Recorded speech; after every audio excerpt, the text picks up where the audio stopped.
بدأنا بسم الله وبالصلاة الله على رسول الله وآله الأبرار. Begin with Bismillah and with Salat. Assalamu alaikum wa rahmatullahi wa barakatuhu. Alhamdulillah Rabbil Alameen. Wassalatu wassalamu ala ashrafil mursalin wa ala alihi wa sahbihi ajma'in. Amma ba'd. A'udhu billahi minash shaitanir rajim. Bismillahirrahmanirrahim. Qala Rasulullah sallallahu alaihi wasallam, talabul ilmi fardhatun ala kulli muslimin. Sadaqallahul azim. அளவற்ற அருளாளனும் நிகழ்த்த அன்புடனுமாகிய எல்லாம் வல்ல அல்லாஹ்வின் பெயரால் தொடங்குகிறேன். நான் மாத கல்வியின் மகிமை மற்றும் அதன் முக்கியத்துவம் என்ற தலைப்பில் உங்களிடம் பேச விரும்புகிறேன்.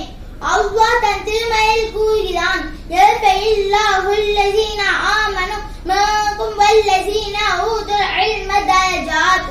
அல்லாஹ் உங்களில் ஈமான் கொண்டவர்களுக்கும் மார்க்கஞ்சர்களுக்கும் பல பதவிகளை உயர்த்துவான் என்று கூறுகிறான்.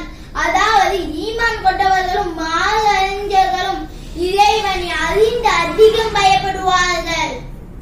அல்லாஹ் அதை தன் திருமறையில் கூறுகிறான், இன்னமா யக்ஷல்லாஹ மின் இபாதிஹி. அவனுடைய அடியார்களில் அல்லாஹ்வை அஞ்சுபவர்கள் அறிஞர்களே என்று உறுதியாக கூறுகிறான். அது மட்டுமல்ல, குர்ஆனின் விளக்கங்களையும் ஹதீஸ்களையும் படித்து புரிந்து வாழ்வில் வாழ முயற்சி செய்வார்கள் அறிஞர்கள். ஹலால் ஹராம் பேணுவார்கள்.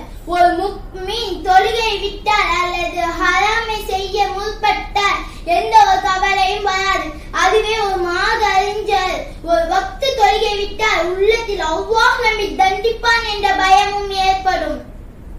உலக கல்வியின் ஆதிக்கம் மார்க்க கல்வி அளித்து வருகிறது. காலை மாலை என்று இருமுறை நடத்தப்பட்ட மதரசாக்கள் ஒரு முறை நடத்தப்படுகிறது. டியூஷன் மற்றும் விளையாட்டு அந்த ஒரு முறை அனுபவம் பெற்றோர்கள் யோசிக்கிறார்கள். இதன் விளைவு என்ன தெரியுமா? வாய்ப்பவர்கள் அப்படின் போது இஸ்லாத்தை விட்டு வெளியேறுவார்கள். பெற்றோர்களை துன்புறுத்தி முதியோர் இல்லங்களில் சேர்த்து விடுவார்கள். நற்குணங்களை விட்டு தூரமாகி விடுவார்கள்.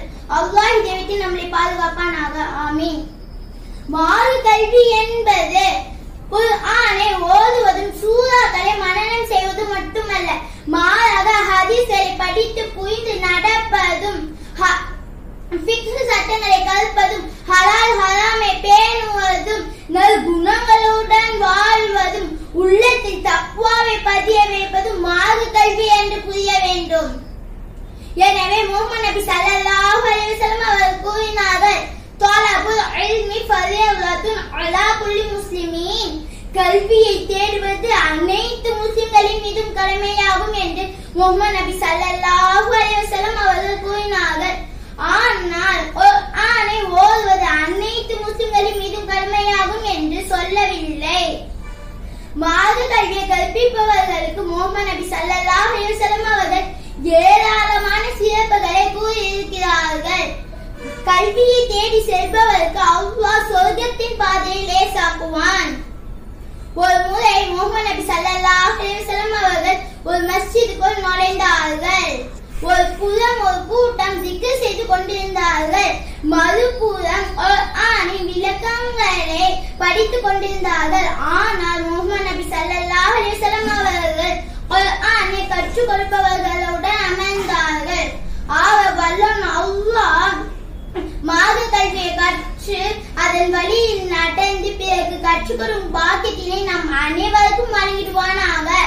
ஆமீன். வாஹிரு தஅவானா அனில் ஹம்துலில்லாஹி ரப்பில் ஆலமீன். அஸ்ஸலாமு அலைக்கும் வ ரஹ்மத்துல்லாஹி